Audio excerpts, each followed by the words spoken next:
New York's trucking industry stands at a critical crossroads in 2026. The sector that moves 11.27 billion tons of freight annually across America, employing over 327,540 workers in New York alone, faces an unprecedented convergence of challenges. This is not hyperbole. This is data-driven reality, backed by bankruptcy filings, regulatory documents, and industry reports showing an industry under siege from multiple directions simultaneously. Understanding what is happening in New York matters because trucking is not just another industry. It is the circulatory system of the economy. When trucking fails, everything fails. And right now, trucking in New York is showing symptoms of systemic failure. Let us examine each challenge in detail. On January 5, 2025, New York City implemented America's first congestion pricing program. The stated goals were admirable: reduce traffic, fund public transportation, improve air quality, and decrease the estimated $20 billion in annual economic losses from congestion. The execution, however, has created an existential crisis for commercial trucking. The toll structure targets trucks disproportionately. Passenger vehicles pay $9 once per day during peak hours. Small commercial trucks pay $14.40 per trip. Large trucks and tour buses pay $21.60 per trip. Unlike passenger vehicles, commercial trucks do not have a daily cap. They pay every single time they cross into the congestion relief zone. Consider the mathematics. Over 44,000 trucks cross critical choke points like the George Washington Bridge and the Verrazano Bridge daily. Many of these vehicles make multiple trips into Manhattan. A delivery truck making 3 trips into the congestion zone pays over $43 in tolls per day, adding up to over $11,000 annually just for the privilege of delivering goods. The Trucking Association of New York filed a lawsuit against the Metropolitan Transportation Authority, arguing the tolling structure violates the United States Commerce Clause by unfairly targeting interstate commerce. Their legal challenge highlights a fundamental problem. Trucks cannot avoid Manhattan. You cannot deliver to a restaurant in Soho, service a hotel in Midtown, or stock a grocery store in the East Village without entering the congestion zone. The proposed solution of off-peak deliveries sounds reasonable until you examine the logistics. There is a 75% discount for deliveries between 9 p.m. and 5 a.m. But most businesses are not staffed to receive freight at 2 in the morning. Residential buildings will not accept package deliveries at midnight. Restaurants preparing for lunch service cannot wait until the previous evening for fresh produce deliveries. The infrastructure of commerce operates on daytime schedules, making the off-peak discount largely theoretical. The cost burden does not disappear, it transfers. Trucking companies absorb some costs, pass others to shipping clients, who then pass them to retailers, who ultimately pass them to consumers.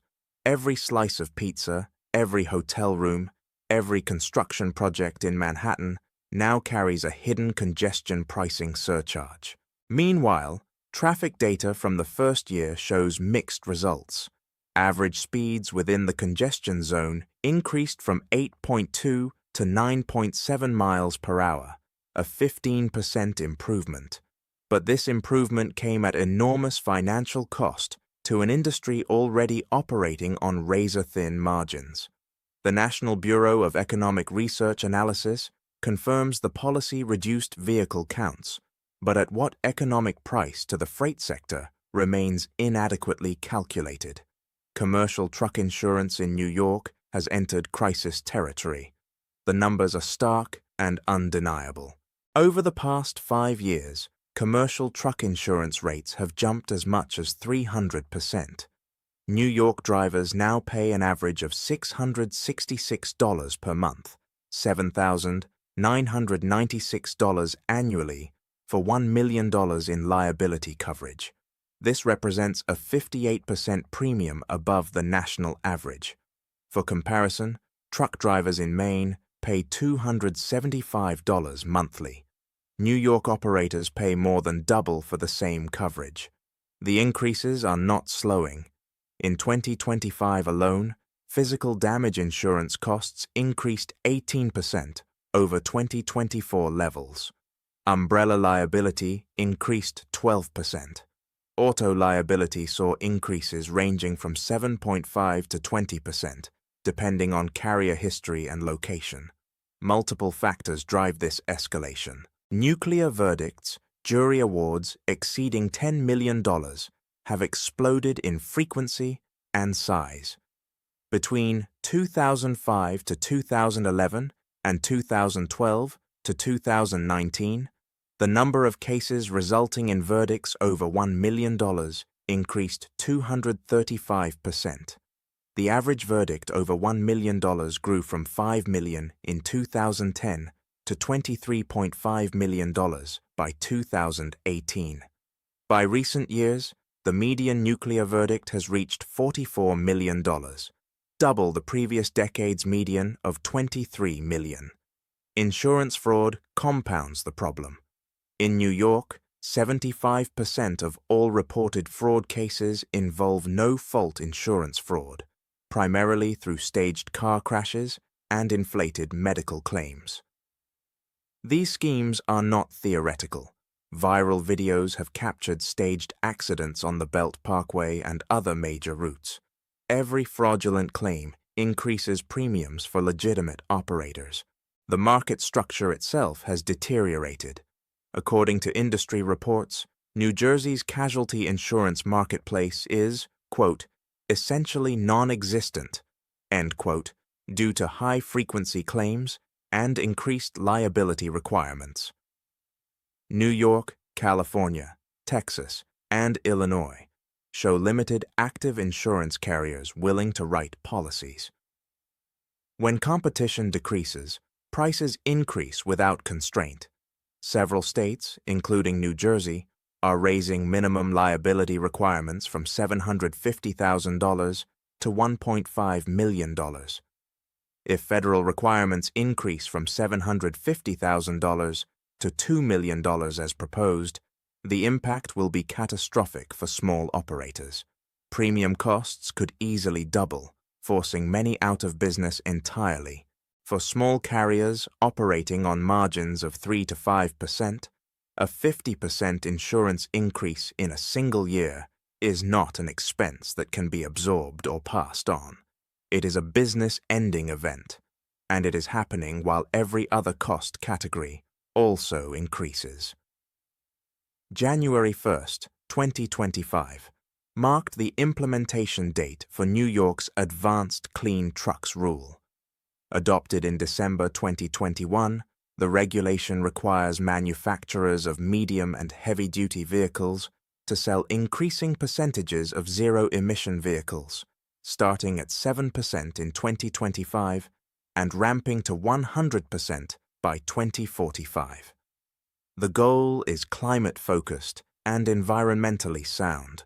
Reduce emissions, improve air quality, transition away from fossil fuels.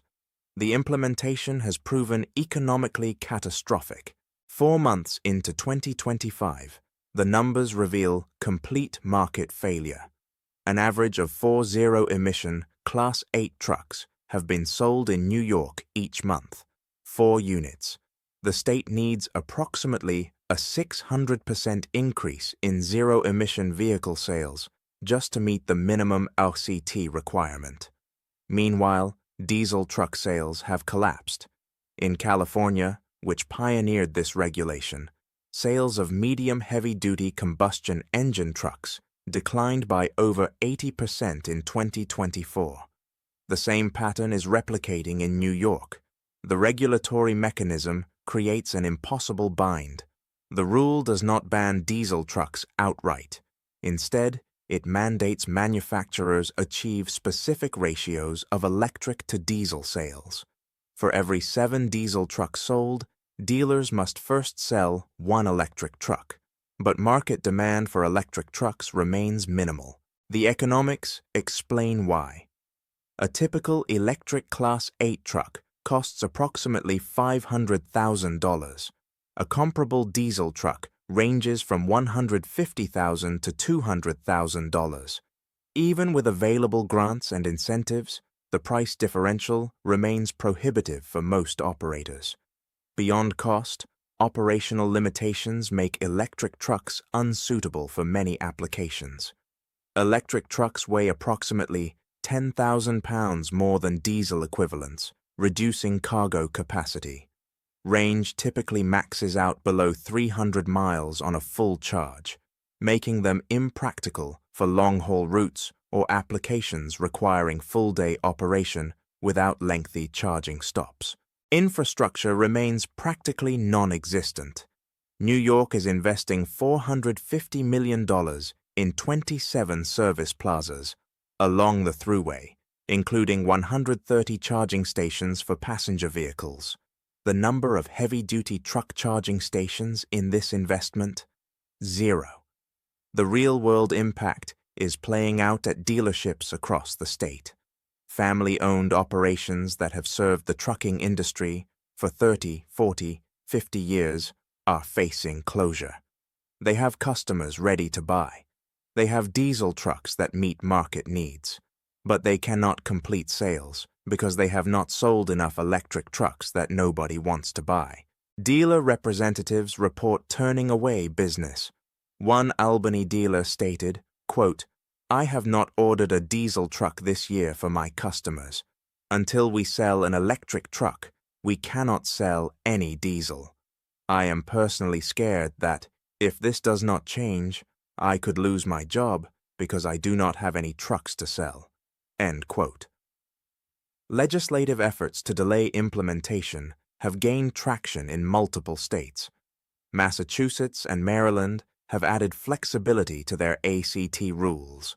Bills to postpone enforcement until 2027 have been introduced in New York, New Jersey, Oregon, and Washington. But as of now, New York's rule remains in full effect, creating a paralyzed market where critical transportation equipment cannot be purchased. The trucking industry has warned about driver shortages for over a decade. In 2025, the warnings have materialized into crisis. Current estimates place the national driver shortage at 60,000 to 80,000 positions. Some analyses project 115,000 unfilled positions by end of year, potentially exceeding 170,000 by 2030. Given that trucks moved 11.27 billion tons of freight in 2024, this shortage directly threatens supply chain functionality. Multiple structural factors drive the shortage. The workforce is aging critically. The median age of over-the-road truck drivers is 46, compared to 42 for all United States workers. In private fleets, the median age reaches 57. These drivers are retiring faster than replacements enter the field.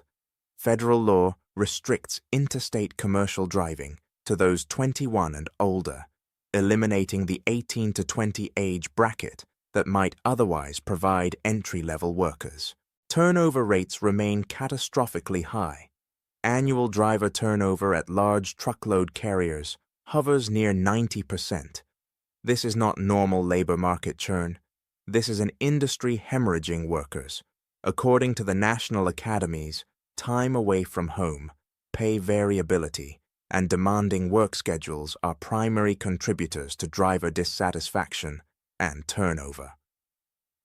Regulatory enforcement is removing drivers from the available pool. The Drug and Alcohol Clearinghouse, implemented in early 2020, has sidelined over 180,000 drivers as of early 2025. This number grows monthly. Only a fraction of these drivers complete the return-to-duty protocol, and many carriers will not hire them even after completion. Over 270,000 drivers have received violations in the system, effectively removing them from the workforce. Immigration policy changes in 2025 have tightened the labor supply further. In August 2025, the United States Department of State announced a pause on new employment visas for commercial truck drivers, citing safety concerns around English language proficiency and credential vetting. Foreign-born drivers represent nearly 1 in 6 United States truck drivers. Eliminating this pipeline while retirements accelerate and domestic recruitment remains weak creates a demographic cliff. An April 2025 executive order mandating English language proficiency requirements and placing, quote, out of service, end quote, all drivers not meeting standards has further constrained the available workforce. The compounding effect is severe. Fewer drivers mean longer hours for remaining drivers, which increases fatigue and accident risk, which increases insurance costs, which makes the job less financially viable, which drives more drivers out of the industry. It is a self-reinforcing cycle of decline. The financial stress from multiple directions has triggered a historic wave of business failures. Over the past 5 years, more than 370 transportation and logistics companies have filed for bankruptcy. 41% of these bankruptcies occurred in just the last 2 years.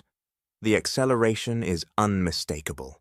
In a particularly devastating month in 2025, more than 7,300 carriers ceased operations. To put this in context, during the pandemic boom of 2020 to 2022, approximately 100,000 new carriers entered the market. The current contraction is erasing that expansion.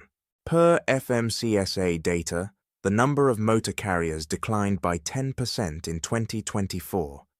In the first half of that year alone, nearly 10,000 carriers closed. The trend continued into 2025. In July, 8 trucking companies filed for Chapter 11 bankruptcy, while 2 others simply shut down without filing.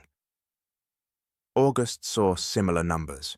The casualties include both small operators and established firms.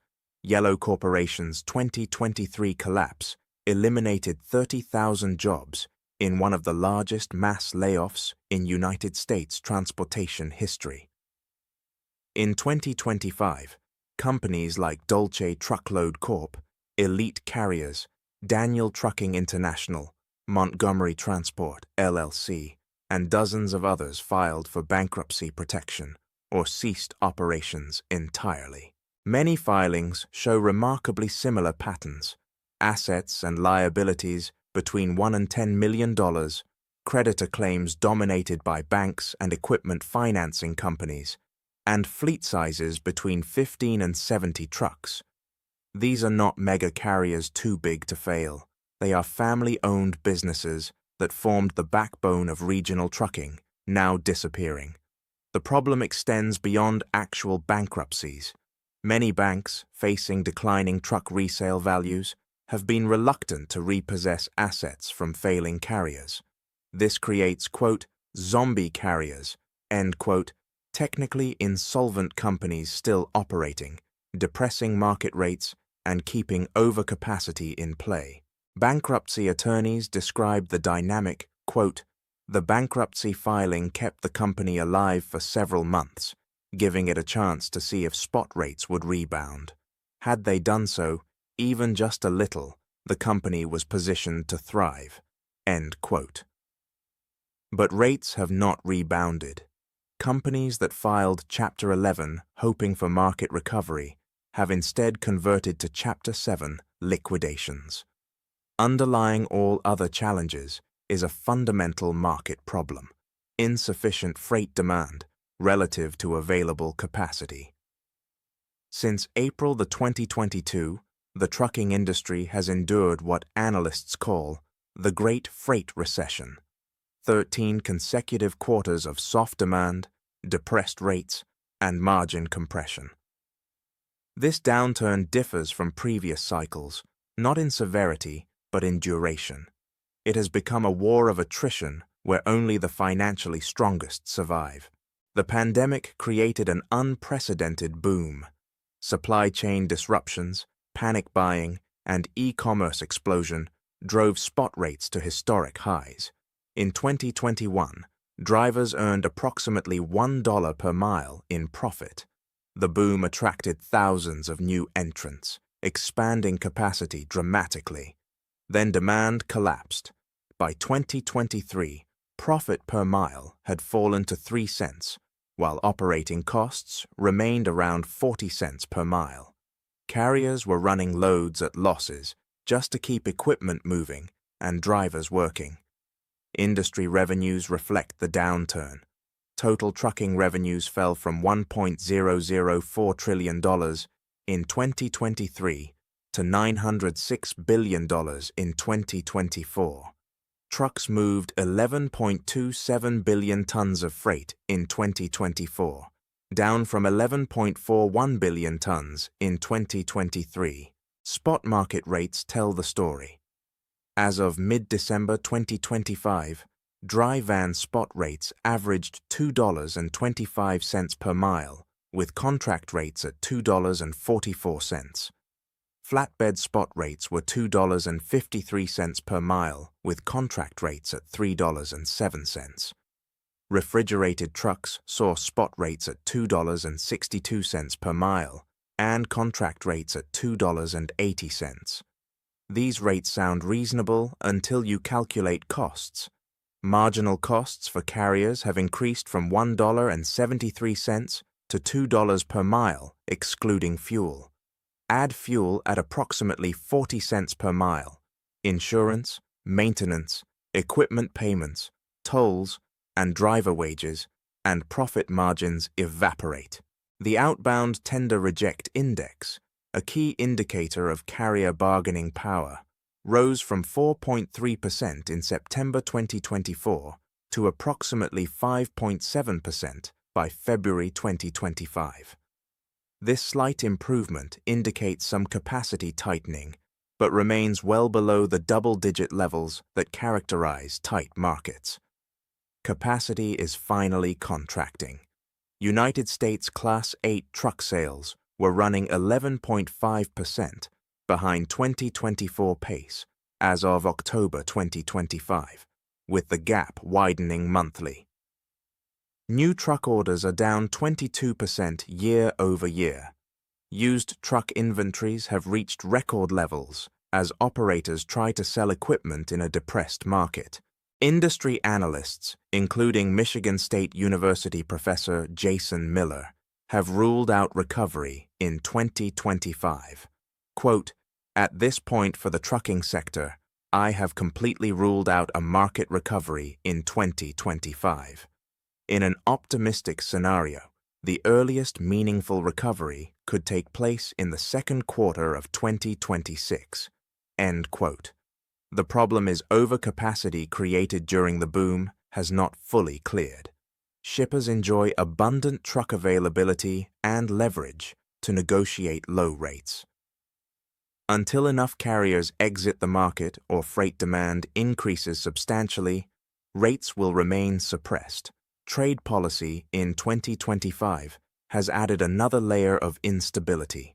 Reinstated and expanded tariffs on goods from China, Mexico, and Canada affect trucking in multiple ways.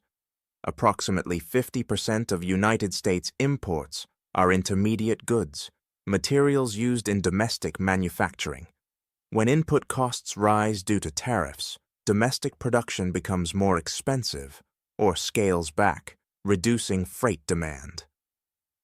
A 25% tariff on heavy-duty trucks, ostensibly intended to help United States manufacturers, has instead increased equipment costs since many components are produced abroad.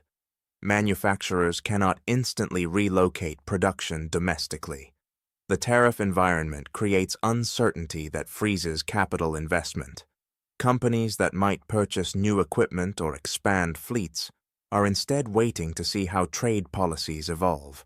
This contributes to the prolonged stagnation. Consumer spending patterns add to the challenge. Spending continues favoring services over physical goods, limiting truckload demand. Industrial production struggles with no significant growth signs. Manufacturing remains weak. The cumulative effect is an economy generating insufficient freight to support the existing trucking capacity, while policy uncertainty prevents the clear market signals that would drive needed consolidation. Each challenge individually would strain the industry. Together, they create conditions that make profitable operation nearly impossible for many carriers, particularly small operators.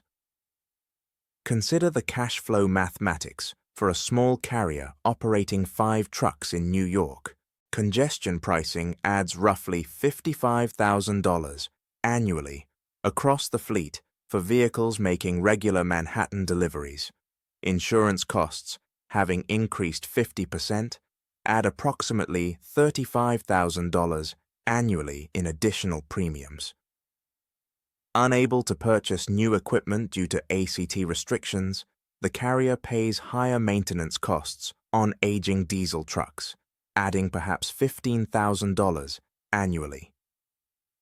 Driver wages must increase to attract and retain talent in a tight labor market, but freight rates remain depressed, preventing pass-through of these costs. This carrier likely operates on margins of 3 to 5% in good times. The new cost structure eliminates all profit and creates operating losses. The only options are to raise rates, which means losing customers to competitors, or exit the market. This scenario is not hypothetical. It is playing out across New York and similar states implementing parallel policies. The broader economic implications extend far beyond trucking. New York's trucking industry employs 327,540 workers, representing 1 in 25 jobs in the state. These jobs support families, generate tax revenue, and anchor communities. When trucking companies fail, these economic benefits disappear. Indirect effects multiply the impact. Every sector relies on trucking. Hospitals need medical supplies. Construction sites need materials. Restaurants need food. Retailers need inventory. Manufacturing needs both inputs and distribution. When trucking capacity contracts, delivery times increase, costs rise, and economic activity slows. Some cities are already reporting delivery delays and increased shipping costs as carriers exit the New York market or reduce service frequency. This is just the beginning. If current trends continue, service degradation will accelerate.